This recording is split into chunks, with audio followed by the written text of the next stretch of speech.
engineering sector is responsible for delivering us dream product which we use on daily basis. But this core industry was impacted due to pandemic affecting the people, economies and countries. To further understand the impact of pandemic on the core sector and its future, I would like to call Mr. Mahesh Vaya sir, Deputy Director VDC as a moderator. The panel members, I would like to call Professor Mohan Kumar sir, the academic fraternity.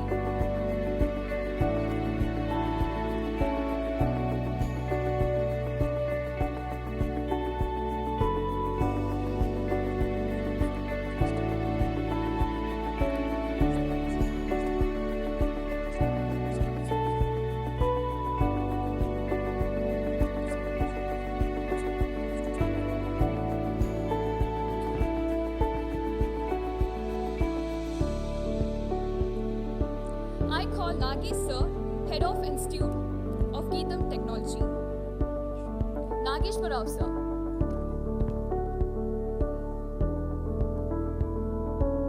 Mr. Binoy Matthew sir, to represent the Placements Officer Fraternity.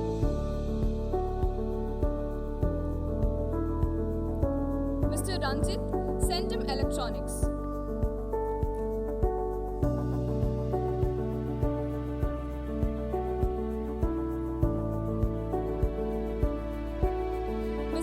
The Manager HR, IR and Admin of Panisha Medical Technologies.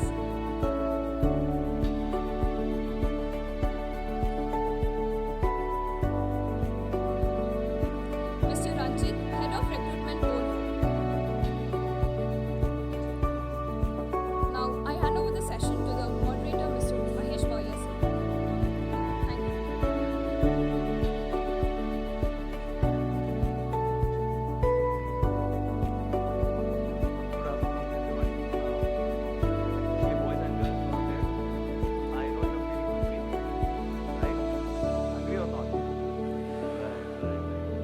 But we should be hungry enough to learn things as well, because we have special people on stage and around us.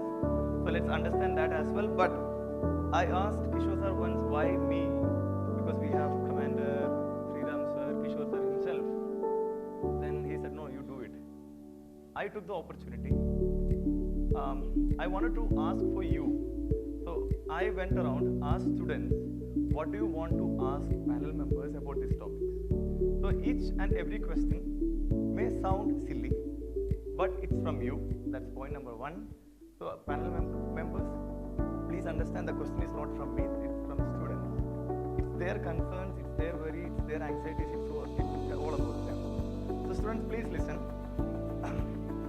I have first question, not for them, for you. Please observe the panel and tell what is special about this panel. Not me, panel.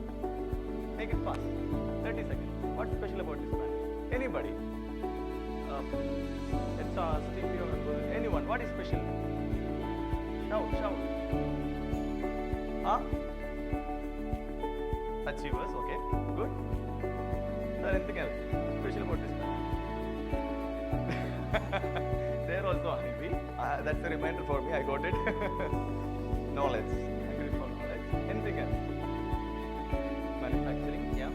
Can we have the topic on the manufacturing? Anything else? Look fast. Just look. Don't think too much. It's not a tricky question. Just look. Huh? Entrepreneurs. Okay, I'll take it. Very simple. All of them are men. No women on the stage, right? So you can read the topic, right? Impact of pandemic. Leave that. Core engineering. So core engineering, when we say mechanical, civil or electronics, that's the first challenge we see. And it's an open question. I would like to start the discussion with an open question. Is core engineering male dominant? And it's for anybody from the industry can answer. Is it male dominant, core engineering?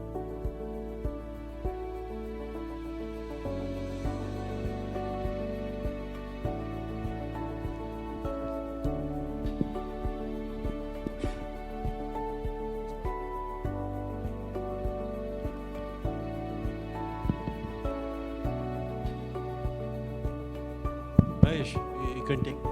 Hello, friends. I'm from the core industry only. So, core industry is not only looking male employees. So, in our company, we are the manufacturer of radiotherapy medical equipments. In the Asia, we are the only company manufacturing radiotherapy medical equipments. So, in our company, almost 30% of our employees are females. So, it is not male dominant. Guys, company. please not. Yeah. It's not just men out there. So, getting job there will be interesting as well.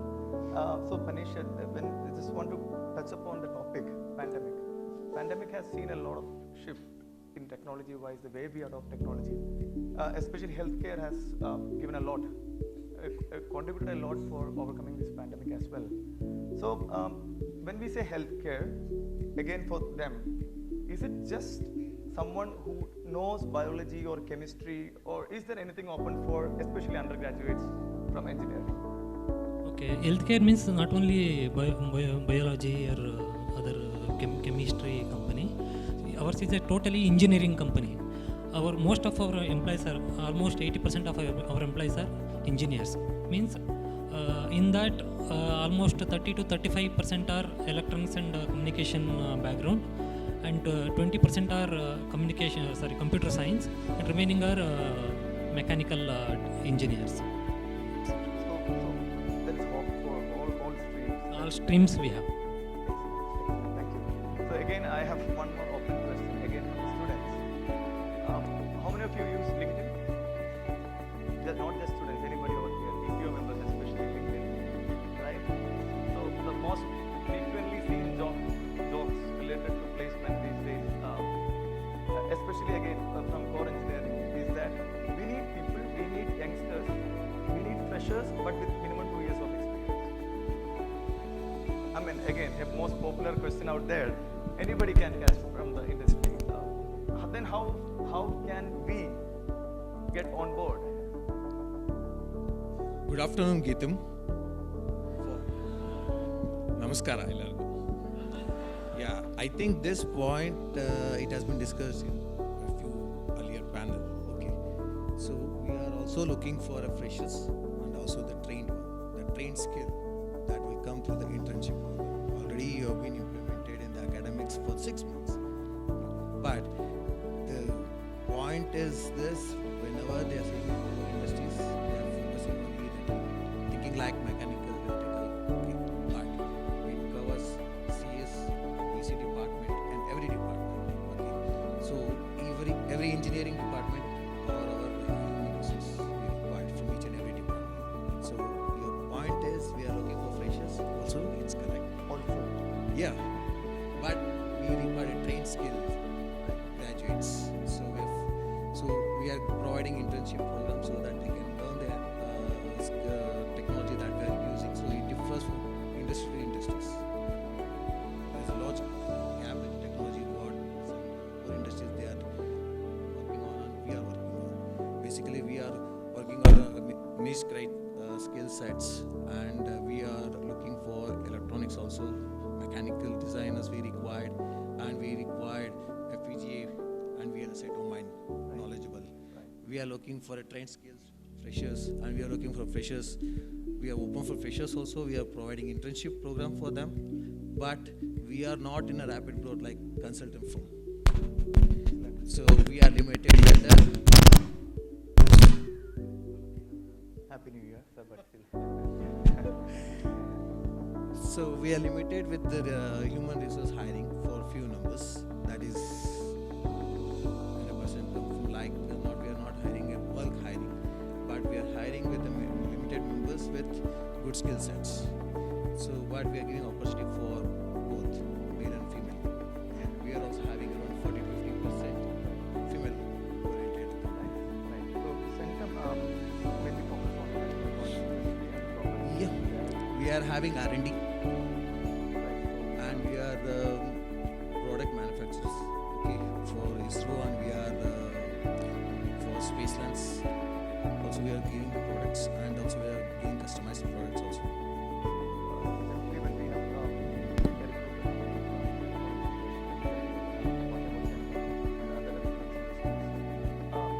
what they ask for is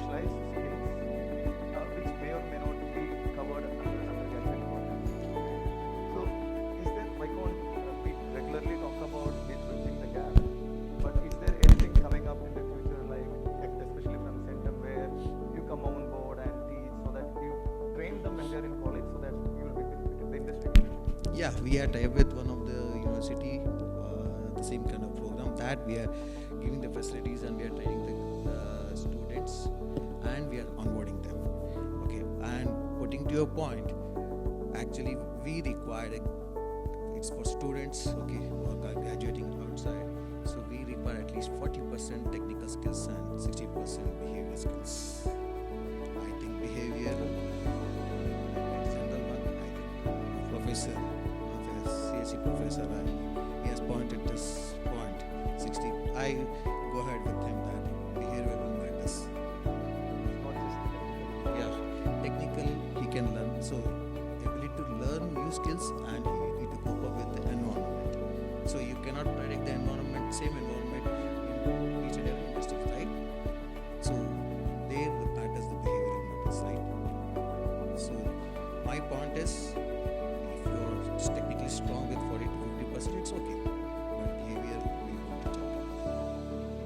That's something for all the youngsters to know. It's not Yeah. just about their IQ. It is all about their EQ as well. Yeah. Thank you. And Ranjit,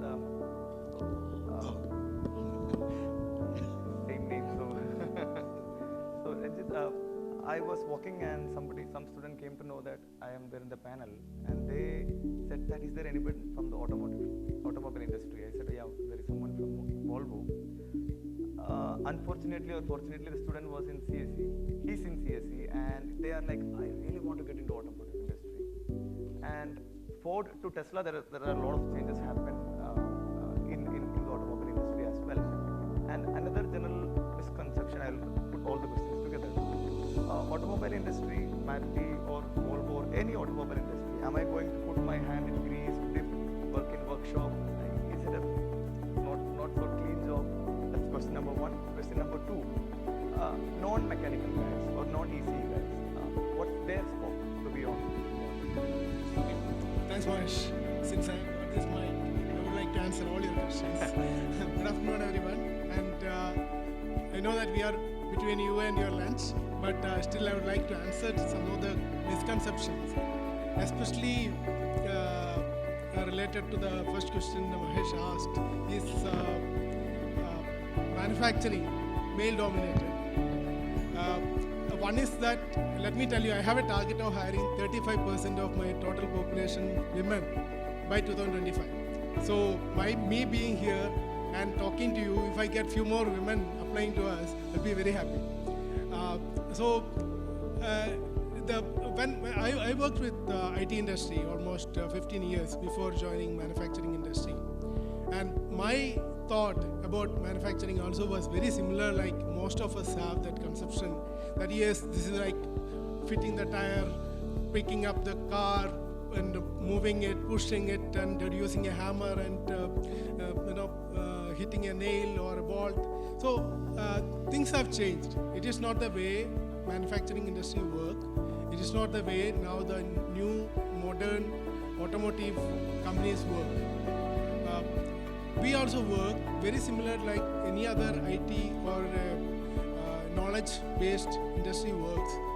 Though we have factory is, for example, if you look at the factory what we run, very few human beings touch any mechanical part. Most of them are automated, and I have visited a factory in France where only 3 people were working the entire factory, and robots run most of the activities except in the painting section. I could see two people and one person to check the temperature control.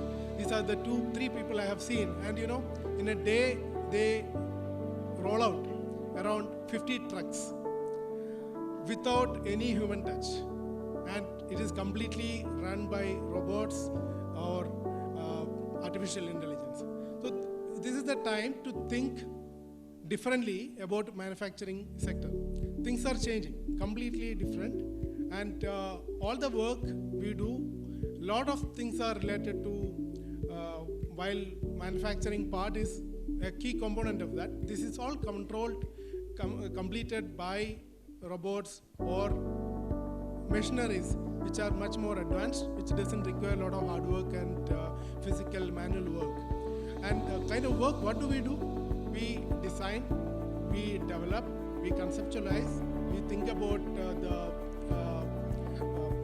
safety and the ergonomics of the machine, and we come out with machines which are user friendly and people can use very safely. So this is like any other, and also what are the concerns right now we have? The concerns are about design, user experience, security, safety, security of both the person using that as well as the cyber security and what happens to the people around. So a lot of things are related to IT, data. It is not much different from many of those IT engineers do. So that way, it is not a hardworking, where you do a lot of manual work. And we are creating this awareness. We are talking to whichever forum it is possible to invite all of you to look at manufacturing as your core area, and that is the bread and butter of any industry. It's not an ancillary thing. It is the core of whatever an economy is doing. So manufacturing has changed. Core engineering has changed. It is not like hammering and putting tires and then bringing big machineries manually. It is completely changed. It's a different world altogether, and that answers, I hope, questions. Yes. Thank you so much. So there is hope for non-mechanical, non-civil guys also. Binoy sir, industry has spoken about their requirements.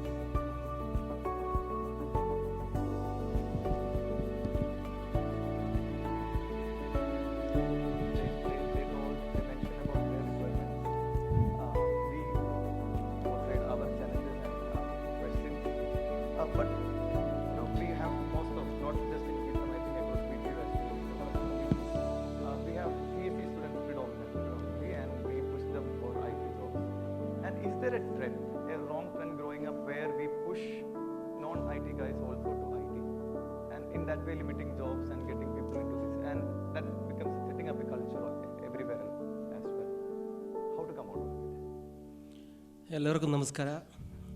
At the very outset, my sincere thanks and regards to GIII University, especially Mr. Kishore Buddha, who invited me. In fact, now it's a shock to me. The reason is, about 3 days back, Kishore Buddha called me and said, you should represent not the TPO fraternity in one of the panel discussions.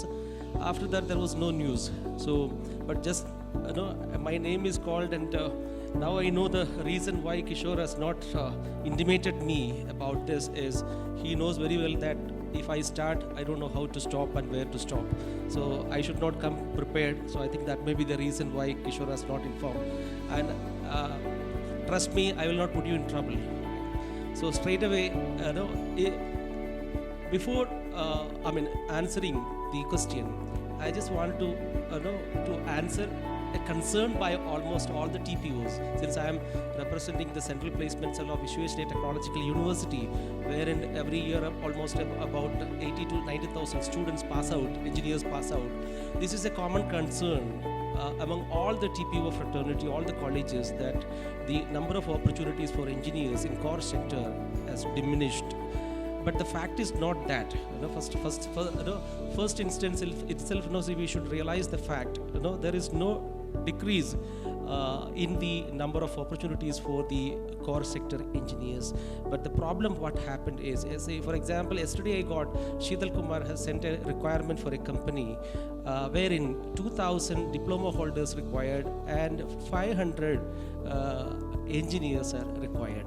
So this itself says about what exactly is the reason. If since I interacted with the many core industries, see some of the mechanical based companies, what they said is, we don't want supervisors. If we hire engineers, they don't want to touch any machinery. They just wanted to be the supervisors. So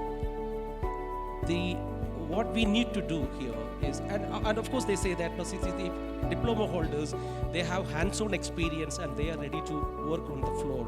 So these are the kind of see, mindset needs to be changed. First of all, among the students, there is need for mindset change. And also, I always request the companies, whenever I get a platform of this kind, I request the companies, you should give an opportunity for the students as well as for the teachers to know what the industry is expecting.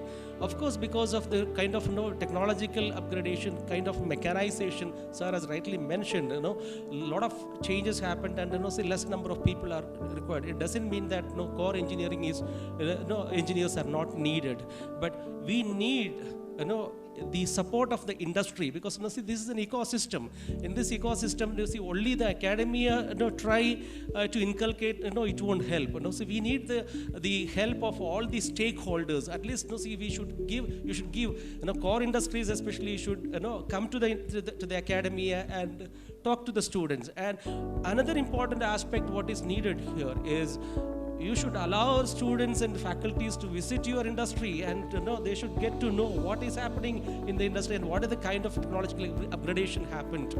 And you also should give opportunity for our students to do internship in industry visit. See, recently when I interacted with many companies for an industry visit, for that also opportunities are not given by many of the companies. So these are the areas in which see that we need to work. And to the question, answer to the question is, there is nothing wrong in switching to service sector, because service sector also uses the core domain knowledge.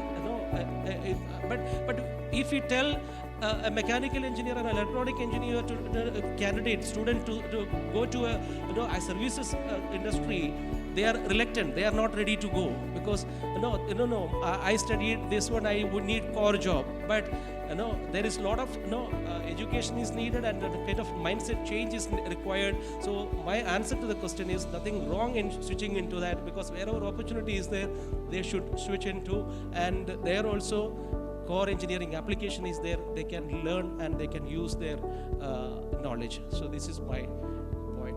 Thank you. Thank you. That brings me to our academic expert, Nagesha Rao sir. We generally see a decline in core engineering admission, not just here, across almost all the campuses, all the colleges. Right? So taking inputs from industry, what better we can do, and how can we consider any views for that, so that they are industry ready people. See, admissions have not decreased. Admissions are there. The only thing is that the technology has changed over a period of time. So because of changing technology, because of requirements, there is a demand for different types of branches. Suppose if you take mechanical, if you take transport system, earlier it used to be 80% mechanical, 20% non-mechanical. Now things have changed. So it is 20% mechanical, 80% other things. So it depends upon our requirements. So demand will not decrease. Demand always will be there, but because of other factors, there will be a change in the demand for a particular type of branch. So that depends. It's not necessary that we should have technology developing only in mechanical, and there is no development in other branches. There should be always development. We should be prepared, and then we should make use of the opportunities. Whatever the opportunities are available for us, we have to grab them. So there is no point in worrying about the number of admissions. So we should keep continuing. Sometimes demand may be there for mechanical, sometimes demand may be there for electrical. Suppose if you are establishing power plants, there will be more demand for mechanical and electrical. So it depends. It depends upon the factors of the society, policies of the government, and interests of the students. So there are a number of factors which will influence the admissions. Thank you, sir. And thank you to all the panel for answering all the most popular questions today. And I hope they have a good takeaway that it's not just for mechanical or civil. There are a lot of opportunities for everyone, and the industry is wide and open for all. Thank you. Thank you. Thank you.